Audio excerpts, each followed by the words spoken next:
तो आज हम बात करते हैं निफ्टी में क्या हुआ है करके। ठीक है। तो सबसे पहले हम 5 मिनट के टाइम फ्रेम में हम चार्ट देख रहे हैं। और जो ये लो बनाया था 7 अप्रैल को, ठीक है, वहाँ से या फिर ये A1 या फिर ये BO2 हो सकता है। ठीक है। इसके बाद 3 का फर्स्ट, ये सेकेंड, ये और 3 के अंदर भी ये 1, ये 2, ये 3। ठीक है। और ये जो 3 है उसका मैंने पोजीशन भी निकाल के रखा है, जो कि आ रहा है 100 से 161। और 161 इसने नहीं किया। इट मीन्स ये जो 3 है ये एक्सटेंडेड नहीं है। 3 की 3। ठीक है। इट मीन्स क्या होगा, जो फिफ्थ होगी ना वो एक्सटेंडेड होगी। वो एक्सटेंडेड कब होती है, जब वो 61.8% पे जाता है। ठीक है। तो यहाँ पर हम देख रहे हैं कि फिफ्थ पेयर ने यहाँ पर 61.8 कर दिया है। और मंडे को ये एक अच्छा खासा मूल्य ब्रांडिंग दिखा रहा था खुद से के आजू बाजू। मतलब पिट की पोजीशन जो 100% होती है मैक्सिमम, इसके ऊपर ये नहीं जाता है। मंडे तक हमको लग रहा था कि ये अच्छा खासा यहाँ से हमको एक नीचे की चाल मिल सकती है, जो कि बड़े टाइम फ्रेम का हमको सेकंड मिले शायद तक, या फिर इसका मिले। वो पैटर्न देखने के बाद पता चलता। ठीक है। तो इसके बाद फिर क्या हुआ, मंडे तक तो हमको लग रहा था कि डोजी और अच्छा खासा हमको एक डाउन साइड हमको उम्मीद थी। लेकिन आज सुबह सुबह इसने ऊपर की तरफ गैप अप मारा।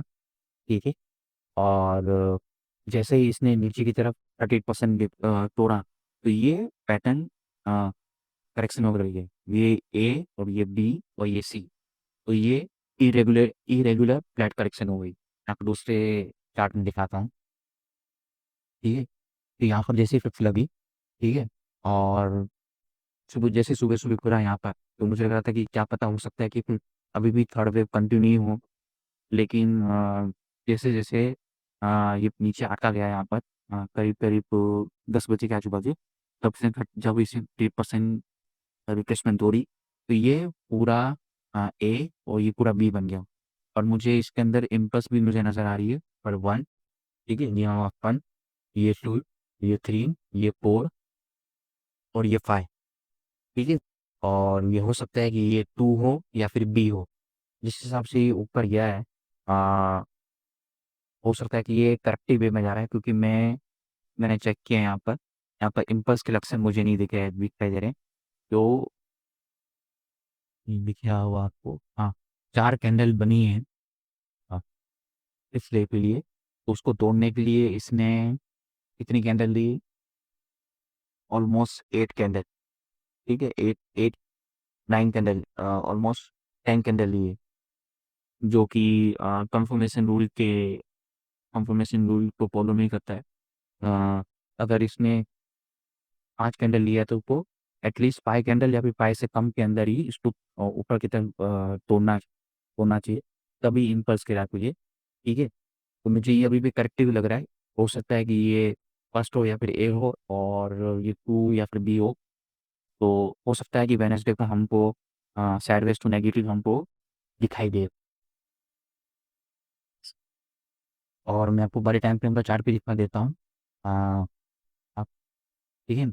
अभी हम बड़े टाइम फ्रेम की सी वेव में हैं। ठीक है।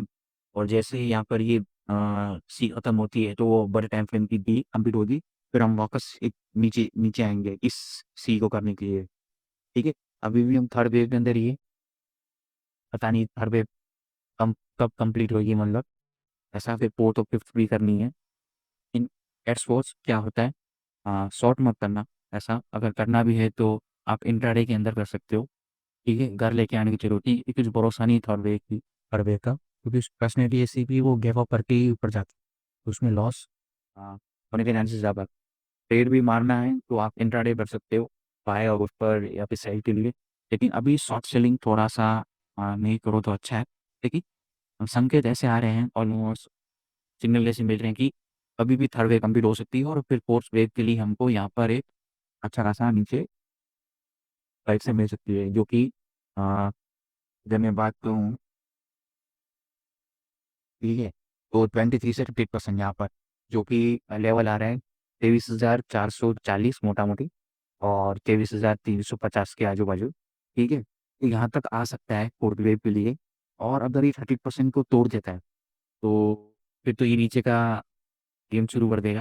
लेकिन अगर नहीं तोड़ता है, उसके आजू-बाजू इस एरिया के ज़ोन में रहता है, तो हम 5th वेव के लिए ऊपर की तरफ खेल सकते हैं। इसका मिनिमम टारगेट 3 का हाई होगा, और फिर हम देखते हैं कि उस समय क्या पैटर्न बनते हैं इंटरनली फुड्स के, तो फिर हम वहाँ पर डिस्कस करेंगे।